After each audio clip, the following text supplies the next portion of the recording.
आजकल देखा जा रहा है कि वैसे तो लोग अपनी फिटनेस का बहुत ख्याल रख रहे हैं, लेकिन फिर भी हमारी पूरी बॉडी तो ठीक होती है, हम मोटे नहीं होते, लेकिन टमी हल्का सा बाहर निकला होता है जो कहीं ना कहीं हमारे फिटनेस में एक धब्बा सा नजर आता है। तो आज हम इसी पर बात करेंगे कि how to lose our belly fat को हम कैसे कम कर सकते हैं। और इस पर विस्तार से जानकारी के लिए हमारे साथ डॉक्टर बिस्वरूप रॉय चौधरी जी जुड़ गए हैं, जो कि सोशल मीडिया के शहंशाह भी कहे जाते हैं। तो उन्हीं से जानेंगे इसका क्या है इलाज। तो सबसे पहले तो सर आपका बहुत बहुत स्वागत है नेशनल खबर पर।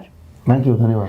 और इसी के साथ मेरा सवाल यही है कि ये क्यों होता है, मतलब पूरी बॉडी फिट है, मोटे नहीं है, लेकिन टमी क्यों निकल आता है, क्या वजह है? देखिए, एक तो ये है कि हमारे देश में बहुत सारे लोग ओवरऑल मोटे हैं और टमी से भी मोटे हैं।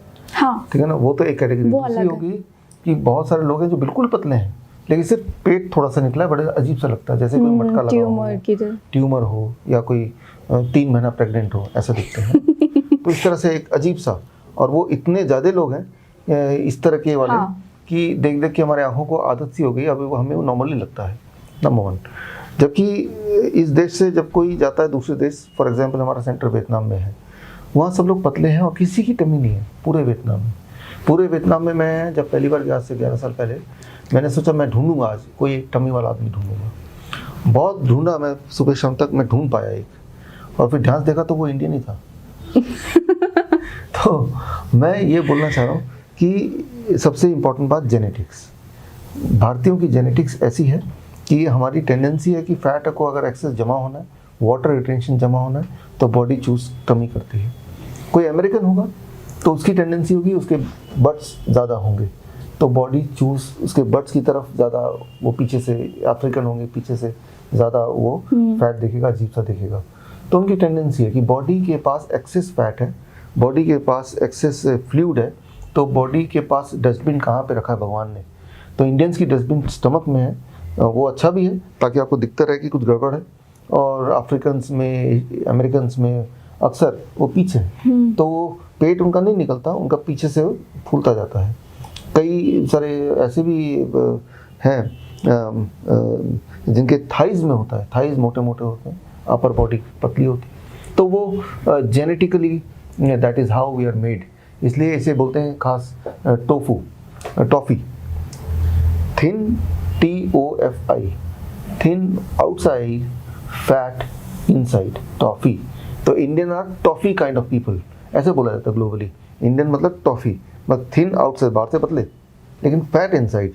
आप कितने भी पतले हो जाओ, लेकिन जो एक्सेस फैट है वो फिर भी बॉडी के अंदर है, वो विसरल फैट बोलेंगे, बेली फैट बोलेंगे।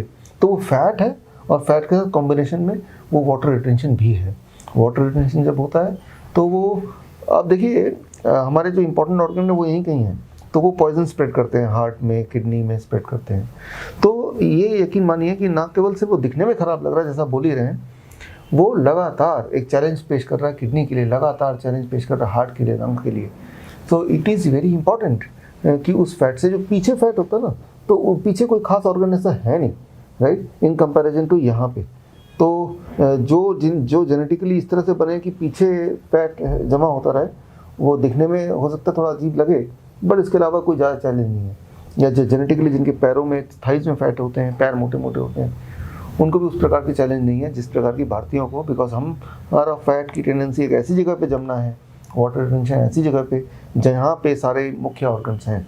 तो इसीलिए हमारे लिए बहुत ज़रूरी है, आपने जो भी लोग देख रहे हैं, जिस तरह से आप ये टीवी देख रहे हैं, ये ऑनलाइन देख रहे हैं, कभी कभी आप शीशे में अपने पेट को भी देख लीजिए, राइट। और वो थोड़ा भी अगर बाहर निकला हुआ है चेस्ट से बाहर, तो समझ लीजिए दैट इज़ एब्सोल्युटली एबनॉर्मल, उसे नॉर्मल करना है। तो ये है ऑल अबाउट बेली फैट। वही अगला सवाल मेरा यही है कि इसे नॉर्मल कैसे करें? देखिए, नॉर्मल करने के बहुत ही सिंपल 3 स्टेप हैं, बल्कि 4 स्टेप बोलूँगा मैं इसको। पहला स्टेप है कि आगे से ये जमा ना हो, उसके लिए आपको डाइट फॉलो करना है, the DIP diet, the kind of diet जो आपके चैनल में मैं कई बार बोल चुका हूँ। आप चैनल में सर्च कीजिए DIP डाइट और मिल जाएगा, वो DIP डाइट फॉलो कीजिए, पहला। दूसरा, जो ऑलरेडी बन गया है उसको हटाना है। उसको हटाने के लिए 2 स्टेप है, दूसरा और तीसरा स्टेप। दूसरा स्टेप है that is called autophagy. Autophagy मतलब आपको 10 घंटे के ब्रैकेट में खाना है DIP diet, 9 AM to 7 PM। 7 बजे तक, 9 से 7 बजे तक पेट भर के DIP डाइट के अनुसार खा लीजिए। 7 PM से लेकर नेक्स्ट डे 9 AM तक, यानी कि 14 घंटे आप बिना खाए रहिए, 14 आवर्स। ये जो 14 घंटे आप नहीं खा रहे हैं तो बॉडी को तो लगातार न्यूट्रिशन चाहिए, तो बॉडी क्या करेगा, जहाँ जहाँ एक्सेस फैट है बॉडी इसको ब्रेक करेगा, तोड़ेगा उसको, राइट। तो एक्सेस फैट तो यहाँ पे है, किसी के डबल चिन होता है, यहाँ पे हो सकता है, किसी के दोनों जगह हो सकता है, वी डू नॉट नो कहाँ कहाँ है, किसी के अंदर ट्यूमर हो सकता है। बॉडी, क्योंकि वो जो फैट है ना वो भी बॉडी तोड़ सकता है, उसको अलग अलग फॉर्म में चेंज कर सकता है, उसे ग्लूकोज बना दे, उसे प्रोटीन बना दे, कुछ भी बना सकता है बॉडी। वो बिल्डिंग ब्लॉक्स है, बॉडी उसे ब्रेक करेगा, बॉडी को न्यूट्रिशन मिल रहा है और आपका फैट बर्न हो रहा है। ऑटोफेजी, ऑटोफेजी एक ऐसा साइंस है जिसको इतिहास में 4 नोबेल प्राइज मिल चुका है। ओनली ऑटोफेजी एक ऐसा मेडिकल साइंस का एक पार्ट है जिसको 4 बार नोबेल प्राइज मिल चुका है, और किसी और बॉडी के प्रोसेस को नहीं मिला 4 बार नोबेल प्राइज। समझ सकते हैं कितना इंपॉर्टेंट है ये। दूसरा, ये तो फैट। लेकिन आप में जो बहुत लोग हैं जिनके बॉडी में टमी में फैट के अलावा जो ज़्यादा आगे की तरफ झुक के पेट, आपने देखा होगा कि बेल्ट के नीचे तक लटक जाता है पेट, हाँ। है ना, ऐसा लगता है कि कोई अलग सा कुछ पकड़ के ले जा रहे हैं, तो वो एक्सेस फ्लूइड रिटेंशन है। पानी को भी निकालना है। पानी को निकालने का बेस्ट तरीका है, या जो लिवर सिरोसिस के पेशेंट्स हैं, लिवर जिनका ख़राब होता है, पानी जमने लगता है, यूँ फूल जाता है, वो भी निकालना है। तो उसके लिए 3rd step that is postural medicine use करना है। पॉस्चरल मेडिसिन क्या, आपके चैनल में पहले भी मैं बता चुका हूँ। ऐसे पेशेंट दिन में 2 घंटा 10 डिग्री इंक्लाइन ऐसे लेटना है, राइट।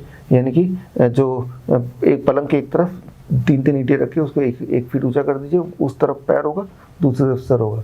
ऐसे जब लेटेंगे in this posture, that is called postural medicine, 1 घंटा से शुरू कीजिए, फिर 2 घंटा कर लीजिए, लगातार 2 घंटा कर सकते हैं। सुबह 1 घंटा, शाम को 1 घंटा, खाली पेट करना होता है ये। जब ये करेंगे ना तो जो एक्सेस फ्लूइड रिटेंशन है पेट, आप पेट को मेजर कीजिए पहले और उसके बाद मेजर कीजिए 3-4 दिन बाद। इस तरह से करने से वो कम हो जाएगा, अच्छा खासा कम हो जाएगा, आपको विजुअली पता चलेगा। तो ये भी इंक्लूड कीजिए, this 3rd step. And 4th step जो ज़्यादा ज़रूरी है पेशेंस। थोड़ा पेशेंस रखिए। आपने सालों साल लगा दिए इसको जमा करने में, इसको निकालने में कुछ दिन महीने लग सकते हैं। अच्छी बात यह है कि जो मैंने बताया इसको करेंगे, 1 हफ्ते के अंदर ऐसा नतीजा देखेंगे कि आप तो छोड़िए, कोई और देखेगा तो वो विजुअली वो भी बोलेगा कि कुछ तो यहाँ पे गड़बड़ है, मतलब कुछ चीज़ कुछ तो किया है। तो ये 3 या 4 स्टेप जो मैंने बताया इसको कीजिए। इसके अलावा कोई और तरीका नहीं है और यही बेस्ट तरीका है। हमें ये भी नहीं सोचना कि फैट कहाँ ज़्यादा कहाँ कम है। Let the body think. हमने बॉडी को वो सारा जो ज़रूरत की चीज़ें बॉडी के लिए, चाहे वो पॉस्चर हो, चाहे खाना पीना हो, चाहे नहीं खाना हो, ऑटोफेजी, वो सारा हमने प्रोवाइड कर दिया है। तो जो लोग बहुत मोटे हैं या जो लोग टॉफी काइंड ऑफ पीपल है, पतले हैं लेकिन कहीं कहीं से मोटा है, दोनों में ही आप देखेंगे बहुत ज़्यादा फास्ट तरीके से काम करेगा, कारगर होगा। बाकी कोई योगा एक्सरसाइज, कोई वर्कआउट? ये भी योगा है, जो पॉस्चरल मेडिसिन योगा, वो अगर वो कर लेंगे, योगा करेंगे या रनिंग करेंगे, तो ये इसके साथ और एडिशनल फ़ायदा हो जाएगा। मैं तो ये मान के चल रहा हूँ कुछ और नहीं करेंगे, सिर्फ इतना ही कर रहे हैं तो भी बहुत बड़ी बात है। बहुत बहुत शुक्रिया सर, इतना कीमती वक्त और कीमती जानकारी देने के लिए। धन्यवाद।